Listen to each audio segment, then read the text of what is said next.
Hello guys, আজকে আমি তোমাদেরকে দেখাতে চলেছি কীভাবে ফ্যাক্টরি ছাদের উপর রাজত্ব করবে। মানে ফ্যাক্টরির আগে নিজের নামে লিখে নেবে। ফ্যাক্টরিতে রাজত্ব করার জন্য সর্বপ্রথম আমাদেরকে ক্যারেক্টার কম্বিনেশন সাজায় নিতে হবে। আচ্ছা, আমরা অ্যাক্টিভ স্কিলের জায়গায় নিয়ে নিব কে, তারপর প্যাসিভে চলে যাব। প্যাসিভের জায়গায় আমরা নিতে হবে ম্যাক্সিমকে।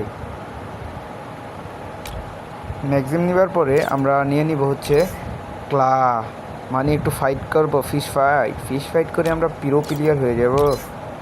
আর এখানে আমরা নিয়ে নেব কেডিকে, যাতে দৌড় ফাস্ট হয়। আর বাউন্ডি নিয়ে নিব। বাউন্ডি নিয়ে নেবার পরে আমরা চলে যাব ম্যাচের ভিতরে।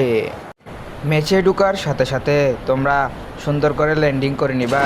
ল্যান্ডিং করার পরই তোমরা একটা ইমোট দিয়ে নিবা, ঠিক আছে। তা না হলে কিন্তু গায়েস পুরো প্লেয়ার হতে পারবা না। বুঝছো গায়েস কীভাবে ইমোট দিয়ে নিলাম? ইমোট দিবার পর আমরা এখানে দেখছি যে কোনো এনিমি নেই।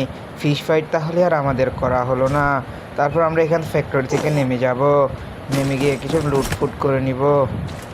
গায়েস ওই দেখা যায় সাদা কি জানো একটা, দেখছো গায়েস? দেখছো এটা কি গো গায়েস?